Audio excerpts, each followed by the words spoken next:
Hey guys, and welcome to Little Black Bird 91. Listen, we're giving you guys another one of those conversations once more again. We are talking about therapy, but we're talking today about this subject: why men fear failure and how that stops their success. Why men fear failure and why that stops their success. Forgive me, I was trying to wait for my washing machine to end, but it's not trying to end. So, where show must go on, they say, right? Also, want to let you know as well, the show is sponsored by BetterHelp. So, want to let you guys know up front, the show is sponsored by BetterHelp. I'm using them as well to do my own therapy. So, listen, if you are somebody seeking out therapy, there is a link down below in the description box. It has LBB91 as well. It will get you 10% off your sessions as well. So shout out to BetterHelp for sponsoring this particular show as well today. Let's get into some conversation because I want to be honest with you. This particular topic is a really powerful one. I'll tell you why it's powerful, because a lot of men oftentimes struggle with an area of failure. And the reason why we struggle so much is because there is something to fail at. Men oftentimes are not. Let me put this very bluntly. Men are not valued by just being. They are valued simply because they themselves have something to offer. They must produce something. Okay? All right? They must produce something. Okay? So for any man out there, okay, all right, who is seeking to, be something, we're always striving to achieve something. And the reality of the situation is that when it comes to us as men, we are valued by what we produce.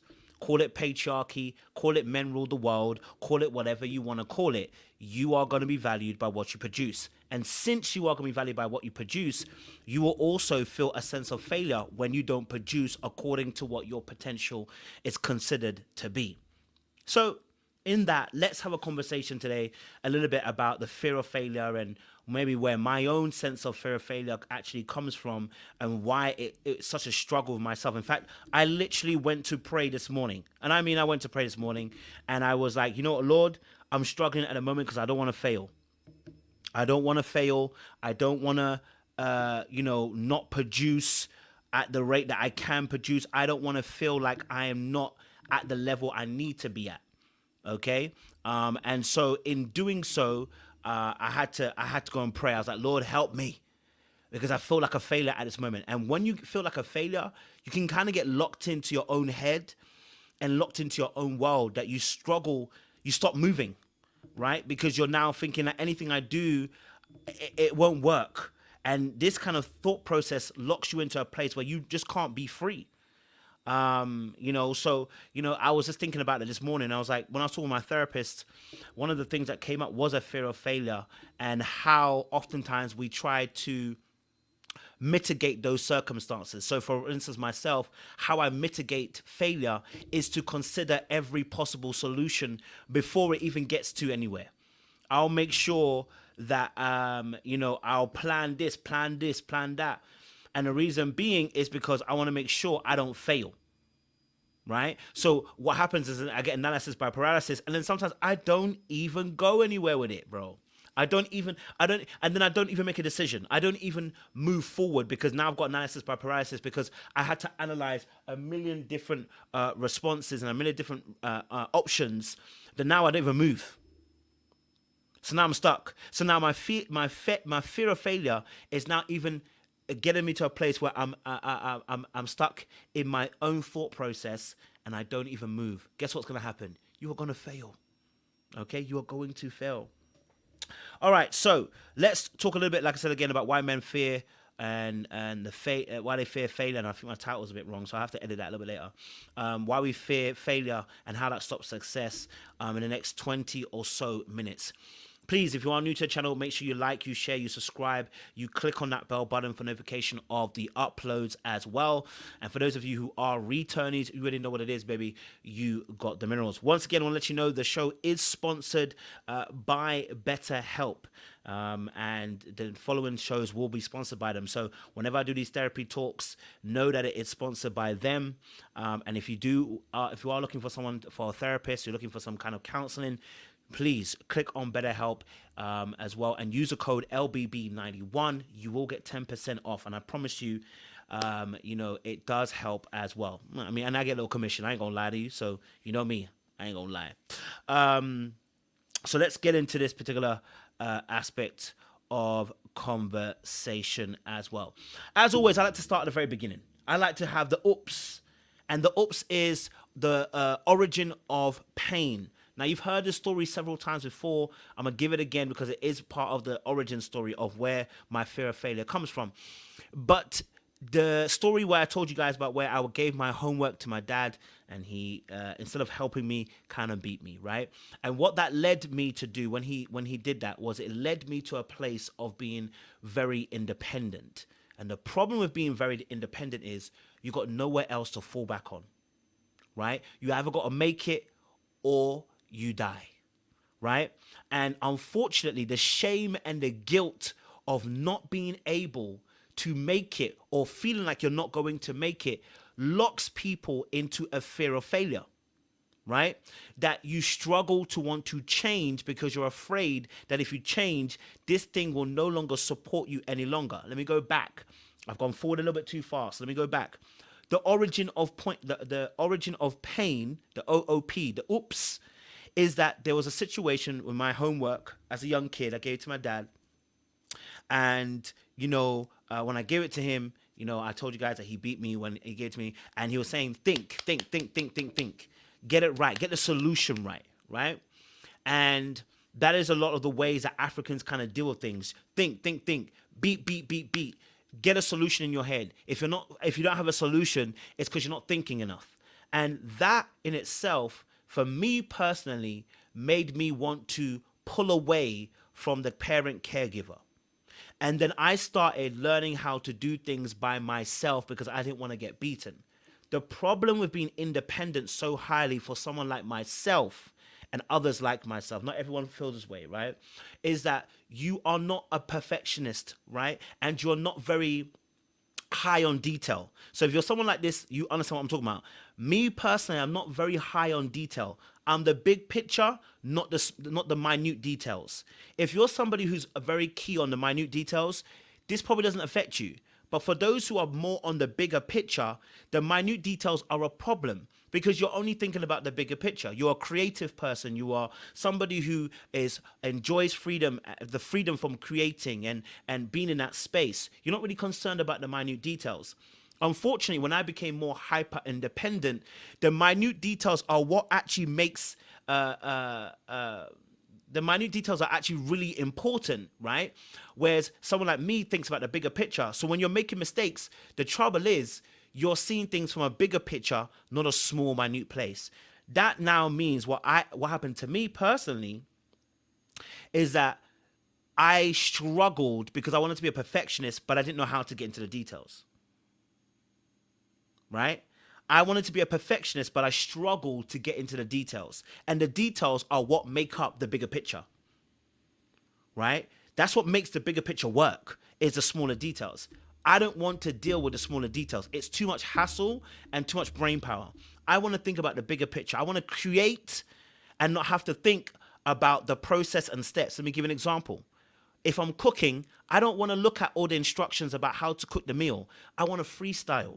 Don't constrict me too much. The problem is when you don't follow instructions and you cook the meal, today you might get it right, but tomorrow it might be inconsistent. And the next day it might be different again. And the day after it might be different again. And what you can't do is have a process.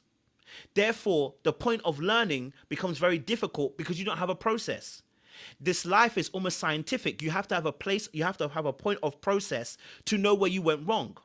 See, when I think about relationships, that's how I think of a process. When I think about life, I don't think about process. The minute details exist for me in relationships, but they don't exist when it comes to the bigger picture, when it comes to life in general, like business and YouTube and stuff like that. I don't like thinking about that. It's too much effort. So what happens is you make mistakes, but you can't correct the mistakes because you don't know where you made a mistake because you only think about the bigger picture. You're freestyling, right? So what happens is now you become afraid. For me personally, I became afraid to make mistakes because now my livelihood depended on it. Let me give you an example. I didn't really get pocket money like that, but I did, but a little bit. Let's say £15 or $15, you want to say it, pocket money, right? At 15, 16. I started working at 16, right? I went to McDonald's, I started working, okay? All right? And at that point, because I had been independent for so long, I never did, at that point, 16, I never asked my parents for money again. Okay? The food in the belly, the roof over my head, and the clothes on my back, okay, clothes on my back's probably a stretch, was provided by the parent giver.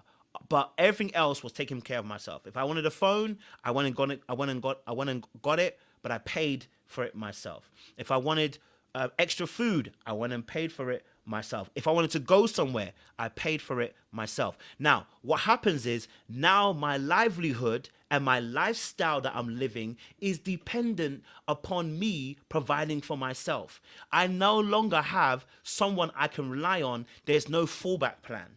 But I'm also a person who doesn't believe in the details. So now when I make mistakes, I'm scared because if I make a mistake, my livelihood is at stake. And I can't re-engineer it because I have no process. Right? I had no process. So at that point in time, what's happening is from a very young age, the independence is birthed in me because my parents would tell me, you know, one of my funny things my dad will tell me is, if you go somewhere, know how you're getting back, because it's not me who's coming to collect you. Now, it's not a bad. It's just that Africans want you to be independent because they understand that, you know, we're born in survival and no one's going to hand it to you. No one's going to come and save you. Okay, so for me personally, what's happening is no one's coming to save me. Okay, I can't rely on a parent giver now. All right, I'm not a detail orientated person. I'm more the big picture. And now I'm strong, independent. But I'm also afraid of making mistakes because I don't have a process to be able to work it back through and go, okay, I made a mistake here, change it. I'm more of a, let's go with the wind and let's go with it. Right? That was me. So now the fear of failure is because I know now there is literally no other way for this to work. Right? There's no other way for this to work. You can't afford to fail anymore. Because, and I remember this situation as well. I remember I got my degree at the time. I got my degree and everybody was like, you've got your degree now. And everybody expected something magnificent coming from me. And I was like, I don't know what they expected because I don't know what I want. I don't know what I want to do. I don't know where I'm going. I don't know. You know, I've got ideas, but none of them are executable. And again, I'm afraid of executing some of these ideas because it takes time, energy, potentially some money. And also, if I fail, who's going to pick me up? I don't have time to fail. I need to go with something that's a sure bet because I have no time to fail because nobody's going to pick me up. No one's going to pat me on the back and say, you know what, you did well there, but you maybe fix this, get back on. No one's telling me that. There is no support. None. So when you don't have that support that you need, you are going to fear failure. You got two options, two things that make fear failure. A critical home, okay, a very critical home, and an unsupportive home. When you have both, you've only got yourself to back. And depending on your nature as well, how you deal with things, I'm a big picture kind of person, there's nowhere to fall. Because there's no support coming from the left, there's no support coming from the right, there's no support behind me, and there sure ain't no support in front of me. Right? So now at that point in time, okay, I can't afford to take risks because it affects my livelihood and my lifestyle. And it affects my status. You cannot come and be a failure. You understand? Yeah? So, here's one of the problems I encountered. Once you realize mistakes cost and there's no fallback plan, you know, and there's no fallback plan, or there's no one to support you in those moments, you don't want to fail. And the reality of life is you are going to fail. But you don't want to fail. But you are going to fail. Right? So that's a problem. If you can't afford to make a mistake, you're going to make a mistake. Because you're young. Right? So you're not perfected yet. You've not got experience in an area yet. Life in your young years are for making mistakes. But if you've been told you can't make a mistake, you're going to make a mistake. And what happens when you make a mistake? You cover it up. Mistake number two, problem number two, is you start covering up your mistakes. And by covering up those mistakes, you make more mistakes. And those more mistakes that you cover up makes more mistakes. Very soon, you're in a hole that you don't want to be in because you're covering up the mistakes that you made. El Cid said, I was told if you fail, make sure you get up each time. I wish I had those words. You can't afford to fail. You can't afford to fail. Right? Problem number 3 is there was no value in just being. There was only value in what you produced. So for me, failure is not an option because it means, and this is problem number 4, you're incompetent. So you have no what do you call it? You have no value as an individual when you're not producing. So now when you have to produce and you make mistakes and that produce doesn't work, you are now critically looking at yourself. What value do you hold in society? What worth do you hold in society? Who are you? Are you even a man? Right? Which again goes to point number 4, which I said was failure leads to powerlessness. When you feel a sense of failure, you feel powerless as a man. As an individual myself, when I failed or I felt like I failed, I felt powerlessness because there was no one else to pick me up and encourage me. Right? And not only that, because of my independence, I didn't want to reach out to anybody when I did fail. I didn't want to. And actually, what it's actually done is it's made me afraid to try new things because I'm always afraid that if I fail, I will be looked at as incompetent. It's a big thing, right? I get scared to try new things because I feel like if I fail at it, I'm incompetent and I'm not worthy and I don't have no value. Let me give you a real-time example. I have 3 YouTubes, right? 3. All with great ideas. Little Black Book, DarkArts, and Pray Like You're Mad YouTube, right? So each individual one, when I've started them, I've had a great idea at the point in time. And literally in my head, they're great ideas. I start them, but I don't finish them, right? Now, of course, there are circumstances within that, but let's just say that. I start them, but don't finish them. One YouTube is kicking off. It's now on 80K. This one that you're on right now. It's on 80K. It's killing it. Okay, I should start a second YouTube, right? And then do specific topics I want to do. But then if I start something new, my energy will be taken away from this one. And then what if this one doesn't work? What if that one doesn't work? And then I take away my energy from this one. And then that starts to fail. What would I do then? I got nowhere to turn. Why do I feel like that? Well, because there's a fear of failure. Simply put. I'm afraid to step my toe in new areas because I don't know what it is. And if I don't know what it is, I can't control the circumstances. Yes, I don't delegate the details. Because I don't want to look incompetent. I can't delegate the details because I will look incompetent. And I can't ask for help because we've done this video already. We can't ask for help because if we ask for help, we look incompetent. Can't ask for help because that's not what I was taught. Can't ask for help because if I ask for help, you're going to want something in return.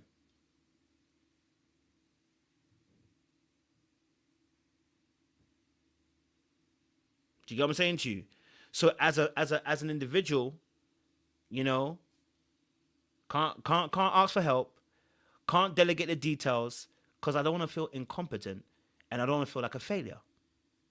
But that's also part of why the failing is actually happening.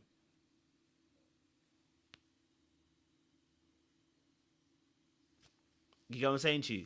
Those are the struggles we feel. You know? Those are the struggles we feel. Absolutely, Elsa. I definitely hear you. But it doesn't make a difference to how I feel. How I feel is that I feel incompetent. Even though I know what you're saying is true. We know this already. We know that we're aware of the shortcomings, but that's not how we feel. How we feel is incompetent. Right? So we have to get over that hump. That's how we feel. We have to get over that hump, but that's how we feel, right? So those are some of the problems, right? Those are the 5 things I think problems that we have there.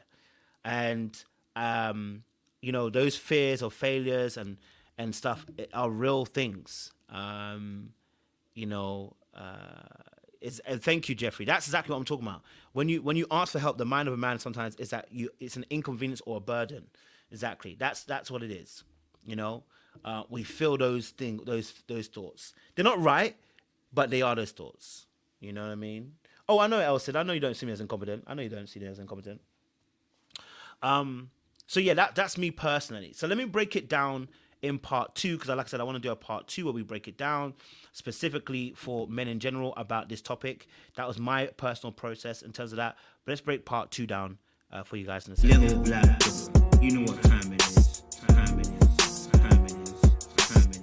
is. Time it is. So, why men fear failure and how it stops success, all right? As we just said earlier on, one of the biggest things is that the feeling of failure is often linked to incompetence, right? If you fail, you're incompetent. And therefore, if you're incompetent, what value do you hold in society? And partly, I understand where the process comes from, because we live in a particular society where, you want to call it a capitalist society, you have to produce. But the mindset is where we have an issue as men oftentimes. The issue that we have is that we tie in failing with incompetence and incompetence with our value. We don't tie in failure with a lesson learned and growth, which is where we should be, right? We tie in failure with incompetence and incompetence with value, when it should be failure linked with lesson learned, linked to growth. We're in the wrong cycle. And because of that fear, success struggles to come to you, because once you get locked into a cycle of I fear the failure because I'm incompetent and value, you are going to be disheartened, disenchanted, you are going to feel discombobulated, and you're going to feel devalued in those moments. And when you are in that place of depression because you feel these things about yourself, you are not going to be able, you're not going to be able to come out that place. So you need to link your failure to a lesson learned to growth. Now I know better, I can do better, right? That's a mindset we need to have. Number 2, not every problem has a solution. Many men are born into an idea that we must solve every issue. And when we don't solve every issue, it links back to my value set, my cycle again. When you don't solve an issue, you're incompetent. And what value do you hold as a man when you can't solve an issue? Okay? All right? When you can't solve, so a lot of us as men are problem solvers, and the problem is that we're trying to solve an issue. One of the issues that we're trying to solve, or at least one of the issues that are coming up, is that we, again, because we are trying to solve an issue, and sometimes that problem doesn't have a solution, we feel incompetent, and then we feel not valued. Let me give an example. Man and women, if you're married or you're in a relationship, you've been in one before, you know exactly what this is, right? You've been dating somebody. Your girlfriend comes to you and says, maybe I'm having problems at work, right? Your first instinct is to try and solve the issue. You're having problems at work? Well, maybe you need to quit, or maybe you need to talk to your boss, or maybe you need to have a meeting. Your first issue is to offer a solution. And in reality, what happens... Oh, my camera's gone off there. I apologize, guys. Oh, there we go. And in reality, what happens is that as obviously,